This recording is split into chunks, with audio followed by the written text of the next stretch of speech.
سيفي عن والله فقري وغنا باران دقين شرعي دولة الجمهورية كهيران ستيل دستور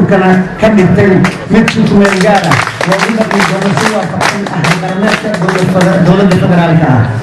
دستور كان دولة الجمهورية كهيران لينتي سكوات في المنطقة دولة الجمهورية كهيران مبادئ الجود هي حريات كأساسية حبنت كوات في المنطقة قدم كوات دولة الجمهورية كهيران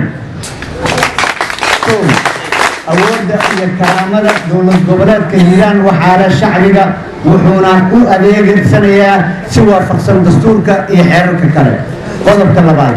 دولك دولة الجمهورية كهيران لابو دولك دولة الجمهورية وقوي جنبات إثيوبيا وقوي بري جنبود بري يكونفور الشباب لنا نحن جنبات بكون دكتور يحيى يوسف حاجي علي waxaan ka mid ahay ergadii dadkii yimid oo u yimid inay dhisaan maamulkan Hiiraan waxaan aad iyo aad ugu faraxsanahay inay maanta tahay maalin taariikhi ah oo aan dhammaan shacabkii reer Hiiraan ay isugu yimaadeen beerta raaxada ee Xasan Dhiif waxaan aad ugu faraxsanahay anoo soo koobaya warbaahintana ay heshay wixii macluumaad dadkii gacan sidii u taageen in dad ka soo qayb qaadatay sida ay dadku aad ugu faraxsanyihiin dhistaan maamul oo aanan loogu yeerinaynin degmada Jowhar ama annagu aan nahay gobol weyn oo taariikh leh waxaan maanta ku soo koobaya warka isagoo markaana ay soo faahfaahsan oo haysataan in ay maanta soo xaadirtay 423 reer Hiiraan ah oo ka kooban qabaa'ilada iyo dadku degan magaalooyinka shanta degmo ay ka kooban tahay gobolka Hiiraan waxaan intaanan hadalka aan faahfaahinta u guda dhicin dhammaan iyagoo isku duuban gacan midaysan oo gacan ah isku wada midoobay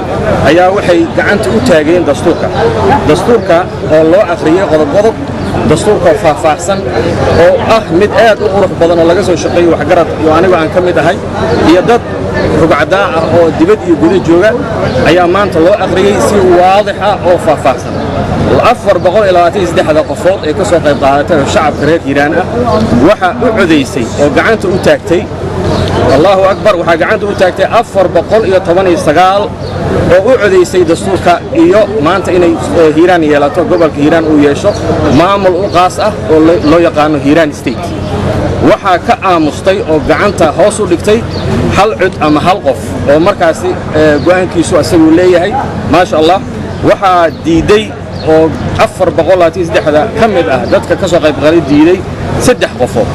waxaan idin sheegayaa marka 419 qofood ayaa u codeysay waxayna ku codeysay inay maamul loo sameeyo gobolka Hiiraan oo na yeesho maamul midaysan oo daacad ah وحق صورة أمان ضد كل وطني عبد ما تاب عراب الله إلى رجل هدر ضمن فانيكو هو وياك هدي جالس الله يبرهكلو إلى هالنورانو سلالهم خوينتهين سمو ضماهينين سمو ضما ورياضة كوا العقد الدور العقد انت يتعامل كوا كاشك الدور انت يتعامل قبله انت يجوغان مليار انت يجوغتا انا وحالو سعدا حسن الشيخ لبقبو والى بلي وإلى مورنو لو ولد الى تسلم الى انت العقد كنت